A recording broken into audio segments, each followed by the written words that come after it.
Assalamualaikum everyone. I'm Dr. Rabia and I'm here to teach you anatomy. First of all, हम जो है वो मैंने आपको कल भी बताया था कि हम पहले जो है वो जनरल एनाटमी से उसकी जो बेसिक्स हैं वो पढ़ लेंगे। उसके बाद फिर हम जो है वो रीजनल एनाटमी की तरफ चले जाएंगे। सबसे आज जो है वो अपना पहला लेक्चर जो है वो शुरू करते हैं, जिसमें हमने देखना है कि एनाटमी क्या है, उसकी ब्रांचेस कौन कौन सी हैं, उसकी हिस्ट्री के बारे में थोड़ा सा देख लेंगे, इम्पोर्टेंस क्या है, एनाटमिकल पोजीशन क्या होती है एंड लेवल ऑफ ऑर्गेनाइजेशन क्या है। शुरू करते हैं एनाटमी के साथ। एनाटमी की जो डेफिनेशन है वो क्या है कि it is the branch of science which deals with the study of structure. एक ऑब्जेक्ट या लिविंग ऑर्गेनिज्म की जो फॉर्म है या स्ट्रक्चर है या जो शेप है, जब हम उसको स्टडी कर रहे होते हैं तो that will be termed as anatomy. Anatomy को पहले हम जो है वो मैं आपको पहले किसी नॉन लिविंग ऑब्जेक्ट से रिलेट करके फिर हम लिविंग के ऊपर चलेंगे। इस टाइम आप जिन चेयर्स पर बैठे हुए हैं, जब आप वो चेयर किन किन स्ट्रक्चर से या किन किन पार्ट्स से मिलकर बनी हुई है, जब आप उन पार्ट्स की स्टडी करोगे तो वो एनाटमी कहलाएगी। लाइक चेयर का जो है वो बैक रेस्ट होगा, हैंडल होगा, सीट होगी, उसका फुट रेस्ट होगा, ये सारे जितने भी उसके पार्ट्स हैं जब आप इनकी स्टडी करोगे तो वो एनाटमी कहलाता है। अब हम चलते हैं लिविंग ऑर्गेनिज्म के ऊपर, ठीक है। लाइक प्लांट्स हो गए, एनिमल्स हो गए। प्लांट्स की अगर आप बात करोगे तो उसकी रूट्स होंगी, स्टेम होगा, लीव्स होंगे, ठीक है, उसकी ब्रांचेस आएंगी। ये सारे पार्ट्स, अगर वो फ्लावर देता है तो वो फ्लावर्स भी ऐड कर लें। ये सारे पार्ट्स मिलकर एक पूरे प्लांट को बनाते हैं, ठीक है। जब आप इन पार्ट्स की स्टडी करोगे, डीप स्टडी भी हो सकती है। लाइक अगर आप रूट्स की करोगे तो रूट्स का साइज़ कितना है, रूट्स की पोजीशन क्या है और रूट्स का जो है वो फंक्शन क्या है। फंक्शन जो है वो मतलब on the basis of structure, कि अगर इसका शेप या स्ट्रक्चर या पोजीशन इस तरह की है तो इस वजह से इसका जो है वो फंक्शन इस तरह से है। जब आप इन चीज़ों को स्टडी करोगे तो फिर वो एनाटमी कहलाता है। सेम केस आपका एनिमल्स के साथ आ जाता है कि जो एनिमल्स हैं उसका अगर फुट है, ठीक है, या उसका किसी भी एक जॉइंट की बात कर लोगे, उस जॉइंट की जब आप स्टडी करोगे सेम वही पोजीशन क्या है, उसकी शेप क्या है, उसका साइज़ कितना है, ठीक है, उसका स्ट्रक्चर क्या है, वो किस चीज़ से मिलकर बना है, कौन से टिश्यू से मिलकर बना हुआ है, उसकी ब्लड सप्लाई क्या है, उसकी नर्व सप्लाई क्या है। तो ये जब आप चीज़ें जो है स्टडी करते हो तो इसको हम ये एनाटमी होती है, ठीक है। आप ह्यूमंस के अंदर भी यही एग्जांपल्स जो है वो कोड कर सकते हैं। एनाटमी जो है वो बेसिकली डिराइव हुआ हुआ ग्रीक वर्ड से विच मीन्स कटिंग।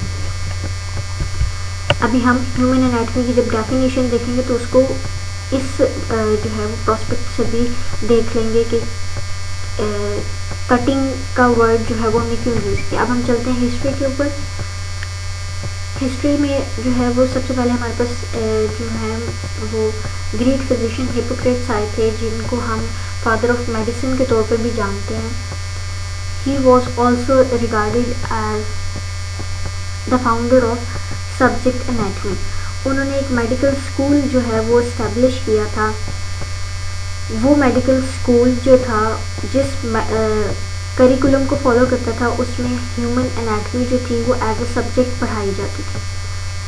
उसी स्कूल के अंदर एक और फिजिशियन जो थे हीरोफिलस, वो पढ़कर आए थे और हीरोफिलस को जो है वो हम फादर ऑफ साइंटिफिक एनाटमी भी रिगार्ड करते हैं। उन्होंने उस स्कूल से पढ़ा, उसके बाद वो अपने इजिप्ट में माइग्रेट कर गए। वहाँ पर जाकर उन्होंने बहुत सारे जो है वो जो वहाँ से नॉलेज गेन कर आए थे वो उन्होंने अप्लाई करना शुरू कर दिया ओवर द कैडेवर्स। इस वजह से हम जो है उनको फादर ऑफ साइंटिफिक एनाटमी के तौर पर जानते हैं। नेक्स्ट फिर हमारे पास गैलन आए, who was also a Greek physician of the 2nd century. उन्होंने जो है वो डाइसेक्शन को प्रैक्टिस किया और उन्होंने अपनी एक फेमस बुक जो है वो लिखी which was named as the Treatise of Anatomy. He was also considered as the most prominent and prestigious physician of the Rome. Next हमारे पास जो है वो हमारे पास हैं लियोनार्डो डा विंसी, ठीक है। इनको जो है इन्होंने अपनी सिग्निफिकेंट कॉन्ट्रीब्यूशंस दी to the correct knowledge of human anatomy. He dissected the human corpses and made over 240 detailed drawings depicting the anatomy of various regions of the human body, ठीक है। कि इन्होंने जो है वो डिफरेंट जो पार्ट्स की डाइसेक्शन की, उनको कट किया और वो जिस तरह के नज़र आ रहे थे उनकी डिटेल्ड ड्राइंग बनाई जो कि हमें एनाटमी को डिपिक्ट करते हैं, यानी किस तरह का होगा ये स्ट्रक्चर, इंटरनल स्ट्रक्चर किस तरह का होगा। फिर हमारे पास आए एंड्रियास वेसालिस जो कि 16th सेंचुरी के एनाटोमिस्ट हैं। वो बिलोंग करते थे टू द ब्रसल्स और he is considered to be the father of modern anatomy. उन्होंने अपनी fully illustrated book of anatomy दी जिस बुक का नाम है द ह्यूमैनिस कॉर्पोरिस फैब्रिका।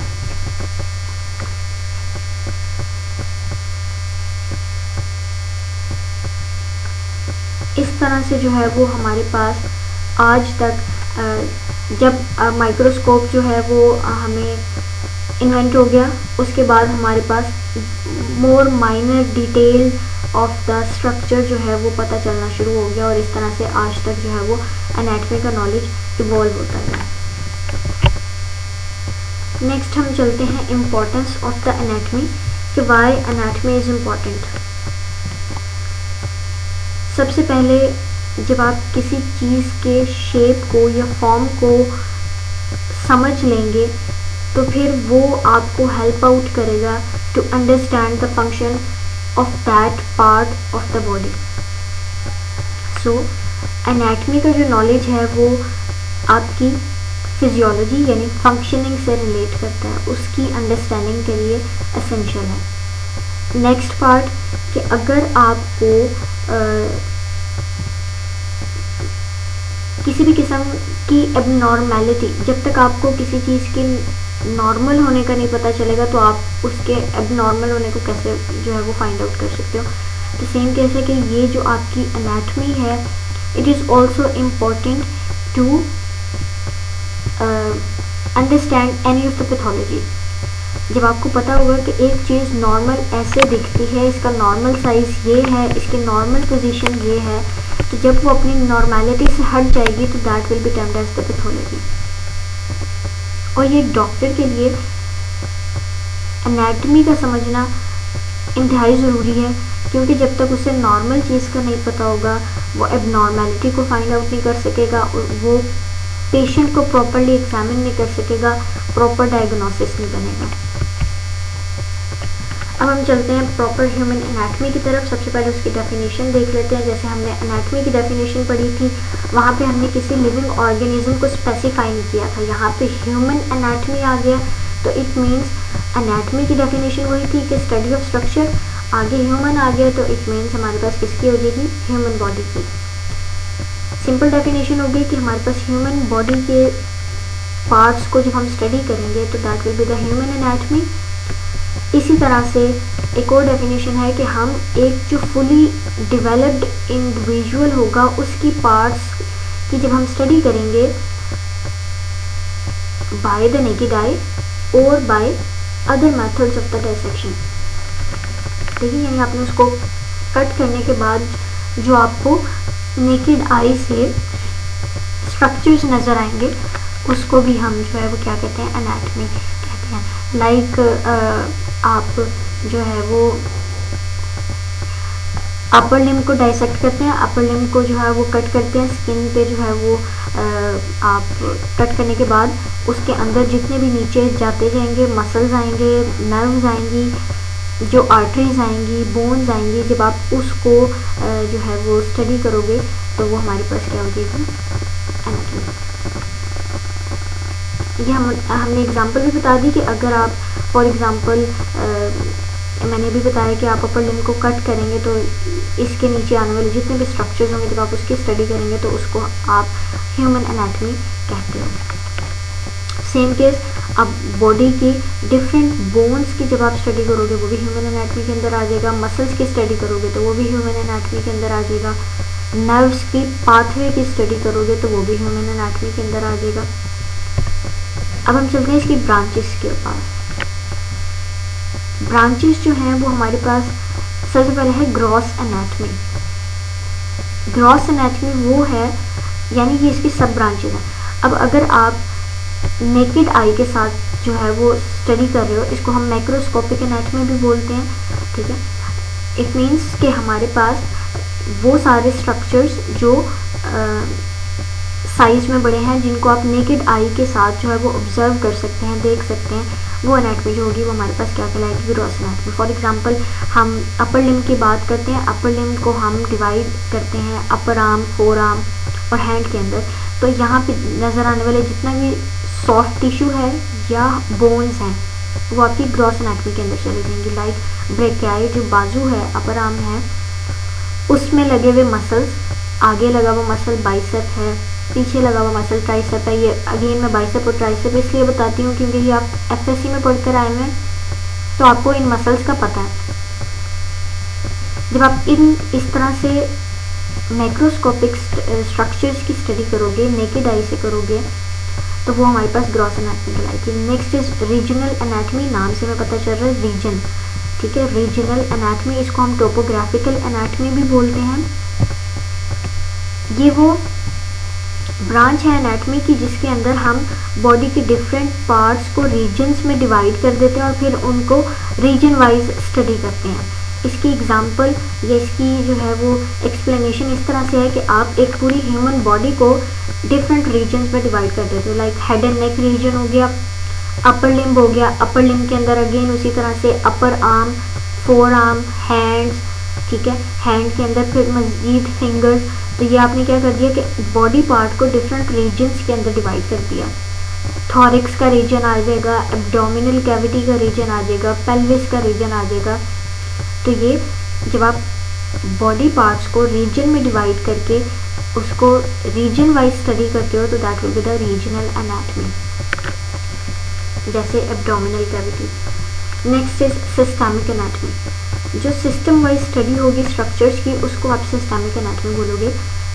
फॉर एग्जांपल, अच्छा अब ये सिस्टमिक एनाटॉमी रीजनल एनाटॉमी से इस एस्पेक्ट में डिफरेंट है क्योंकि उसमें आप एक रीजन के अंदर पड़े हुए सारे स्ट्रक्चर्स को स्टडी करते हो। जो सिस्टमिक एनाटॉमी है ऑन द अदर हैंड उसमें आप पूरे सिस्टम को करते हो। अब अगर सिस्टम जो है वो 2 से ज़्यादा रीजन्स में जो है वो गया हुआ है तो आपने उन सब को स्टडी करना है।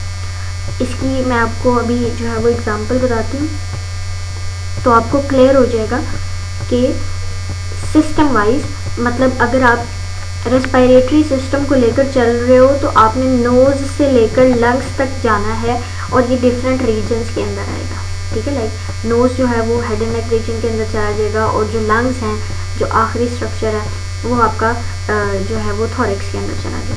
तो ये एक रीजन से जो सिस्टम होंगे वो जितने रीजन्स में फैले हुए होंगे आपने उनको सिस्टम वाइज स्टडी करना है। उस सिस्टम के अंदर आने वाले जितने भी ऑर्गन्स होंगे आपने उन सब की जब स्टडी करनी है that will be the systemic anatomy. Next is surface anatomy. Surface anatomy हमारे पास ये होता है कि relationship of deeper structures to the surface of the body, कि आपकी बॉडी के अंदर जो डीप स्ट्रक्चर्स हैं वो डीप स्ट्रक्चर्स सरफेस के ऊपर किस जगह पे होंगे। लाइक आपका जो स्टमक है उसका एपिक्स या उसकी टिप जो होगी वो बॉडी के ऊपर किस पॉइंट के ऊपर आएगी, ठीक है। और सेम केस आपका जो स्टमक होगा वो बॉडी के ऊपर किस जगह पे पड़ा हुआ होगा, यानी आप बॉडी की सरफेस के ऊपर उन पॉइंट्स को आइडेंटिफाई करो या उन पॉइंट्स को बताओ जो वो पॉइंट्स जब नीचे डीप जाएंगे तो इट मीन्स डीप वो स्ट्रक्चर पड़ा हुआ होगा। Next is histology. हिस्टोलॉजी जो है वो माइक्रोस्कोपिक स्टडी है। जाहिर सी बात है, जब हमारे पास माइक्रोस्कोप आया तब हमें इसका पता चला होगा। ये हमारे पास माइन्यूट या बहुत फाइन जो प्रॉपर्टीज़ होंगी या कैरेक्टरिस्टिक्स होंगी स्ट्रक्चर की या टिश्यू की, वो हमें बताएगा। लाइक जो हमारे पास एपिथेलियल टिश्यू हो गया या कनेक्टिव टिश्यू हो गया, वो दिखने में किस तरह का होगा, उसके अंदर पड़े हुए सेल्स की अरेंजमेंट किस तरह से होगी। Next is embryology. Ology means study and embryo means embryo की, कि एक एम्ब्रियो अपने डेवलपमेंटल फेजेस में जिन जिन चेंजेस से पास थ्रू होता है उनकी स्टडी को हम एम्ब्रियोलॉजी कहते हैं। लाइक स्पर्म और एग सेल के फ्यूजन से जाइगोट बनता है, वो जाइगोट अपने फेजेस से यानी मल्टीप्लाई होता रहता है और नंबर ऑफ सेल्स बढ़ते रहते हैं। उसके बाद वो नंबर ऑफ सेल्स 3 लेयर्स बना देते हैं, ectodermal layer, endodermal layer and mesodermal layer. वो लेयर्स जो है वो डिफरेंट स्ट्रक्चर्स आगे चलकर बनाती हैं और इस तरह से एक पूरा इंडिविजुअल जो है वो बन जाता है। कि जब ये इंडिविजुअल अपने डेवलपमेंट के टाइम जिन जिन फेजेस से गुजर रहा होता है उन चेंजेस की स्टडी जब हम करते हैं तो उसको हम एम्ब्रियोलॉजी बोलते हैं। आई होप अब तक आपको सारा समझ आ रहा होगा। Next is applied anatomy. जो अप्लाइड एनाटमी है वो क्या है कि application of facts of the human anatomy to medicine and the surgery. कि जो आप फैक्ट्स ह्यूमन एनाटमी से रिलेटेड पढ़ कर आए हो उसको आप अप्लाई करते हो to the medicine and to the surgery, ये आपकी अप्लाइड एनाटमी कहलाती है। कंपैरेटिव एनाटमी की अगर आप बात करोगे तो कंपैरेटिव एनाटमी नाम से हमें पता चल रहा है कि कंपेयर करना है एनाटमी को। 2 डिफरेंट स्पीशीज़ को जब आप कंपेयर करोगे related to structure, that will be the comparative anatomy. और ये कंपैरेटिव एनाटमी जो है वो हमें हेल्प करती है एवोल्यूशनरी एस्पेक्ट से, कि आप किस हद तक जो है वो चेंजेस के थ्रू, यानी या 2 डिफरेंट स्पीशीज़ के बीच में किस हद तक सिमिलैरिटीज़ हैं और किस हद तक या कितनी जो है वो डिफरेंसेस हैं। ये थे हमारे पास ब्रांचेस। अब हम नेक्स्ट चलते हैं एनाटॉमिकल पोजीशन के ऊपर। एनाटॉमिकल पोजीशन जो है वो हमारे पास एक जो है वो ऐसी पोजीशन है जिसमें जैसे इस टाइम आपको ये डायग्राम जो है वो नज़र आ रही है कि स्टैंडिंग पोजीशन में होगा, इरेक्ट स्टैंडिंग पोजीशन होगी, ठीक है। Eyes looking forward at the horizontal level. Upper limbs जो होंगी वो हैंगिंग होंगी बाय द साइड्स, ये आपको नज़र आ रही हैं। अपर लिम्स जो हैं वो हैंगिंग है बाय द साइड्स और उसके जो पाम्स हैं हैंड के वो फेस कर रहे हैं anteriorly. Feets are together with the toes pointing forwards, ठीक है। इसकी एग्जांपल या इसकी जो एक्सप्लेनेशन है, जब डाइसेक्शन कर रहे होते हो आप कैडेवर के ऊपर तो उसकी जो पोजीशन होती है वो एनाटॉमिकल पोजीशन होती है। Next is anatomical terms. Anatomical terms में हमारे पास सबसे पहले आती है एंटीरियर, या इसका दूसरा नाम जो होता है वो वेंट्रल भी है, यानी टूवर्ड्स द फ्रंट सरफेस या at the front surface. Like जो भी चीज़ या जो भी स्ट्रक्चर या पार्ट्स ऑफ बॉडी जो आपके क्लोज होंगे to the belly side of the trunk या to the palmar side of your hand, वो आपकी क्या कहलाएगी, anterior surface. Opposite to anterior is posterior, यानी जो चीज़ आपकी बैक सरफेस के ऊपर कमर के करीब वाली चीज़ होगी that will be the posterior surface. Next is medial surface. ये देखिए, ये हमारे पास क्या हो गई इंटीरियर सरफेस, और ये हमारे पास क्या होगी पोस्टीरियर सरफेस। बैली की तरफ की जो चीज़ होगी वो हमारे पास क्या हो जाएगी अपर आर्म की या पाल्मर साइड की तरफ की जो स्ट्रक्चर्स होंगे वो आपके क्या कहलाएंगे इंटीरियर। रिलेट करना होता है अपने दो स्ट्रक्चर्स को। नेक्स्ट जो आपकी बैक की साइड पे होगा उसको आप क्या बोलेंगे पोस्टीरियर सरफेस। हमारे पास था मीडियल एंड लेटरल। मीडियल जो होता है वो हमारे पास, पहले मैं आपको median line close to the mid line होता है, पहले मैं आपको मिड लाइन बता देती हूँ, फिर हम इससे जो है वो आगे चलेंगे। मिड लाइन हमारे पास वो इमेजिनरी लाइन होगी जो आपकी बॉडी को two equal right and left halfs के अंदर डिवाइड कर देगी, ठीक है, लाइक दिस, जो आपकी पूरी बॉडी के मिड में से गुजरी होगी। तो जो स्ट्रक्चर्स आपके मिड लाइन के पास होंगे वो मीडियल स्ट्रक्चर्स कहलाएंगे, जो स्ट्रक्चर्स आपके मिड लाइन से दूर होंगे वो आपके क्या कहलाएंगे lateral structures. For example ribs जो होंगी वो मोर क्लोजर होंगी टू द मिड लाइन, तो वो हम कहेंगे ribs are medial to the humerus, ठीक है। ह्यूमरस जो है वो मिड लाइन से दूर होगा as compare to the ribs. ये हमारे पास हो गया medial, lateral, interior, posterior. Next is superior और क्रेनियल। सुपीरियर और क्रेनियल हमारे पास वो स्ट्रक्चर्स होंगे जो आपके क्लोज होंगे टू द हेड साइड, जो ऊपर पड़े हुए होंगे, उसको आप क्या बोलोगे सुपीरियर। जो नीचे पड़ा हुआ होगा या आपकी टेल बोन के पास होगा उसको कॉर्डल या इंफीरियर बोलते हैं। लाइक अगर आप बात करते हो स्टर्नम की, स्टर्नम जो है वो आपकी ये जो है वो क्लेविकल बोन के साथ वाली बोन है, ठीक है, थोरेक्स की बोन है। आप ये कहोगे कि जो हमारे पास क्या कहते हैं स्टर्नम है वो सुपीरियर पड़ी हुई है, और जो सॉफ्ट स्ट्रक्चर है थोरेसिक कैविटी का वो हमारा डायाफ्राम जो है वो नीचे पड़ा हुआ है, यानी इंफीरियर है वो और वो सुपीरियर है। क्रेनियल कॉर्डल हो गया। नेक्स्ट हमारे पास है सुपरफिशियल एंड डीप। सुपरफिशियल जो है वो हमारे पास है टूवर्ड्स द स्किन, और डीप जो है वो हमारे पास है अवे फ्रॉम द स्किन। यानी जो चीज़ क्लोज होगी टू द स्किन वो हमारे पास क्या कहलाएगी सुपरफिशियल, और जो डीप होगी वो हमारे पास क्या कहलाएगी deep. Next is internal and external. जो क्लोज होगी टू द स्किन वो हमारे पास सुपरफिशियल, जो डीप होगी अवे होगी फ्रॉम द स्किन वो हमारे पास डीप होगी। एक्सटर्नल और इंटरनल जो है वो हमारे पास जाहिर सी बात है जो इंटीरियर ऑफ द बॉडी के पास होगी उसको आप इंटरनल बोलोगे। ये जो अंदर वाला पार्ट बनाएगी हॉलो ऑर्गन का वो इंटरनल कहलाएगी, जो बाहर वाला पार्ट बनाएगी हॉलो ऑर्गन का या हॉलो कैविटी का वो एक्सटर्नल कहलाएगी। इट्स लाइक कि जो वो ट्यूब पाइप होता है ना घर में, उसकी जो अंदर वाली बाउंड्री वॉल होगी वो जो स्ट्रक्चर्स उसके अंदर आएंगे वो इंटरनल कहलाएंगे, और जो बाहर वाली बाउंड्री वॉल बनाएगी वो हमारे पास क्या कहलाएंगे एक्सटर्नल स्ट्रक्चर्स कहलाएंगे। Next is proximal and distal. Proximal जो है वो हम उसको बोलेंगे, उस स्ट्रक्चर को बोलेंगे, दो में से उन स्ट्रक्चर को प्रॉक्सिमल बोलेंगे जो आपका क्लोज होगा टू द ओरिजिन, ठीक है। यानी उस रेफरेंस पॉइंट के जो क्लोज होगा उसको आप प्रॉक्सिमल बोल दोगे, जो उस रेफरेंस पॉइंट से दूर होगा उसको आप डिस्टल पॉइंट बोल दोगे।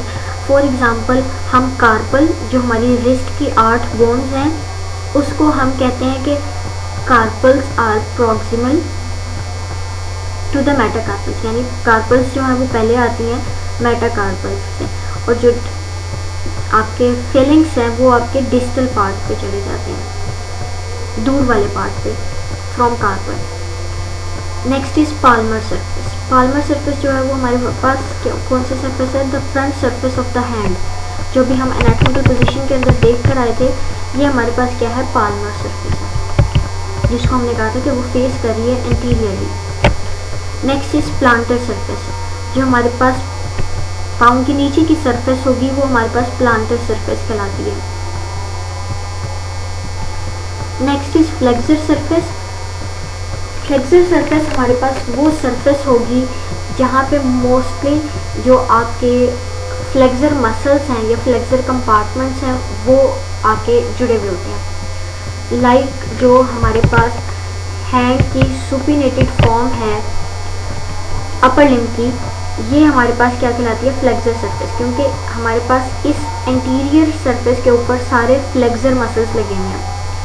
अगर आप इसकी बात करते हो ब्रेकियाई मसल की, तो ये भी फ्लेक्सर है, शोल्डर जॉइंट पे कराता है। अगर आप इस फोर आर्म की बात करते हो तो फोर आर्म के इस सुपिनेटेड फॉर्म के अंदर लगे हुए जितने भी मसल्स होंगे वो सारे फ्लेक्सर्स हैं, यानी ये होल सरफेस जो है वो आपकी क्या है, फ्लेक्सर सरफेस है, इसमें फ्लेक्शन करानी है। जबकि इसके पीछे वाली जो सरफेस होगी वो आपकी कौन सी सरफेस है, एक्सटेंसर सरफेस। ये हो गया अपर लिम्ब से रिलेटेड। अब चलते हैं लोअर लिम्ब के ऊपर। लोअर लिम्ब की जो पोस्टीरियर सरफेस है वो फ्लेक्सर सरफेस है और जो इंटीरियर सरफेस है वो एक्सटेंसर सरफेस है। ऑपोजिट हैं दोनों के। मैं अगेन रिपीट कर रही हूँ, anterior surface of upper limb and the posterior surface of lower limb जो है वो हमारे पास फ्लेक्सर सरफेस है। Opposite to this is extensor surface, यानी posterior surface of upper limb and the anterior surface of the lower limb is the extensor surface. Again वही बात कि एक्सटेंसर सरफेस हमारे पास वो सरफेस होगी जहाँ पे आपके एक्सटेंसर्स लगे हुए होंगे।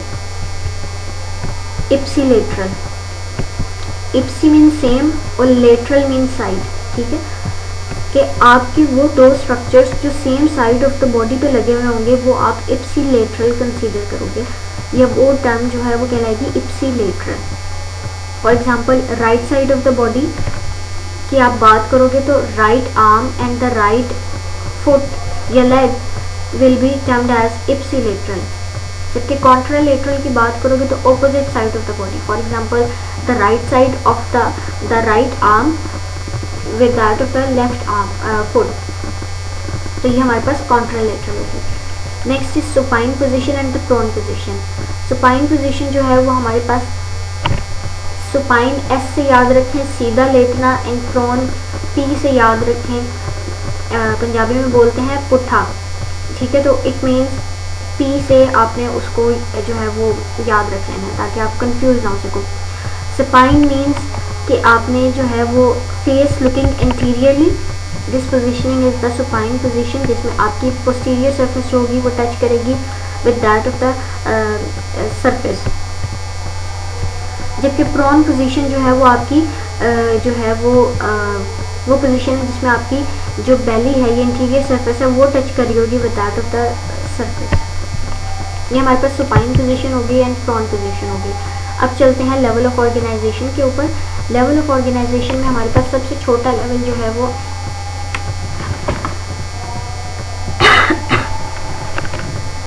लेवल ऑफ ऑर्गेनाइजेशन में हम सबसे छोटे लेवल के ऊपर जाएंगे। सबसे पहले एटॉमिक लेवल, जिसमें कि हम कार्बन, हाइड्रोजन, ऑक्सीजन, इन चीज़ों से मिलकर जो है वो बना हुआ होगा। उससे मोर कॉम्प्लेक्सिटी की तरफ जाएं तो मॉलिक्यूलर लेवल के ऊपर चले जाएंगे, जो मिलकर आपके मॉलिक्यूल्स बनाएंगे। फॉर एग्जांपल कार्बन डाइऑक्साइड हो गया, ठीक है, और ग्लूकोज हो गया। ये मॉलिक्यूलर लेवल जो है वो मज़ीद कॉम्प्लेक्सिटी की तरफ जाएं तो ऑर्गेनेली बनाते हैं। ऑर्गेनेली हमारे पास पार्ट्स ऑफ द सेल हैं, यानी वो सारे स्ट्रक्चर्स जिससे मिलकर आपका जो है वो सेल बना हुआ होता है। फॉर एग्जांपल माइटोकॉन्ड्रिया हो गया, गोल्गी बॉडीज़ हो गई, एंडोप्लाज्मिक रेटिकुलम हो गया। ये सब चीज़ें आप एफएससी में पढ़ कर आए हो, इसलिए मैं सिर्फ आपको इसका ओवरव्यू दे रही हूँ। Next is cell level.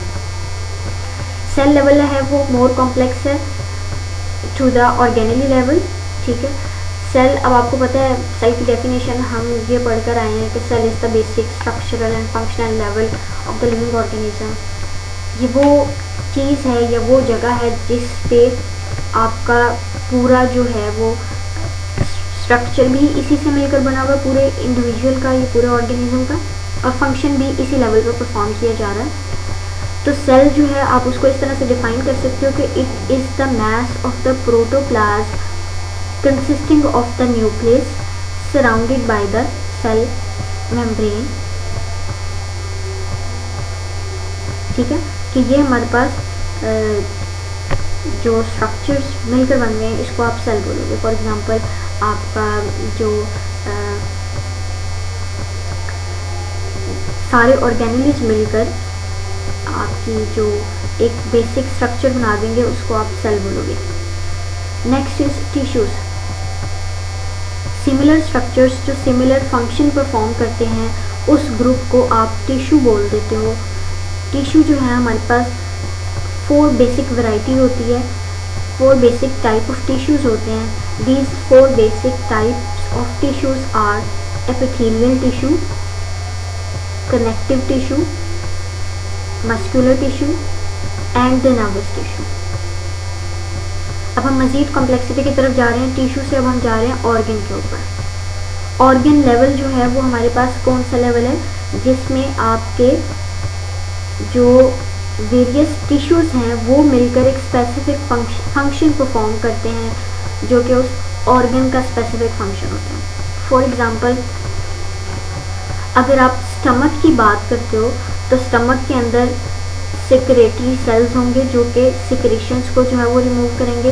Skeletal sales होंगे या स्मूथ मसल सेल्स होंगे, वो आपके स्मूथ मसल सेल्स जो होंगे वो आपकी कॉन्ट्रैक्शन से इन्वॉल्व होंगे या कॉन्ट्रैक्शन से रिलेटेड होंगे। तो इस तरह से मिलकर जो है वो आपका क्या बन जाएगा, एक पूरा ऑर्गन बन जाएगा। सेम केस लीवर के साथ है और किडनी के साथ है कि किडनी के अंदर हमारे पास क्या होंगे, नेफ्रॉन सेल्स होंगे जो कि उसका बेसिक फिल्ट्रेटिंग फंक्शन जो परफॉर्म करे होंगे। उसके साथ साथ जो है वो बाकी टिश्यूज़ भी होंगे या बाकी सेल्स भी होंगे, सिक्रेटरी सेल्स होंगे जो कि हार्मोन जो है वो रिलीज़ करेंगे। ये इस तरह से जो है वो मिलकर आपका पूरा ऑर्गन लेवल बन जाता है। अब जब डिफरेंट ऑर्गन्स एक कोऑर्डिनेटेड वे में अपना एक स्पेसिफिक फंक्शन परफॉर्म करेंगे तो वो मिलकर हमारे पास ऑर्गन सिस्टम लेवल कहलाएगा। फॉर एग्ज़ाम्पल, हमारे पास बॉडी में 11 सिस्टम्स हैं। ये सारे 11 सिस्टम्स के अंदर आने वाले जितने भी ऑर्गन्स होंगे जब वो एक कोऑर्डिनेटेड वे के अंदर परफॉर्म करेंगे तो फिर आपका जो सारा इंडिविजुअल जो है वो हेल्दी वे में जो है वो सर्वाइव करेगा। ठीक है, this was all about today's lecture. I hope आपको सब कुछ समझ आ गया होगा। जो बात नहीं समझ आई होगी वो आप मुझसे पूछ लीजिएगा। Thank you so much. अल्लाह हाफिज़।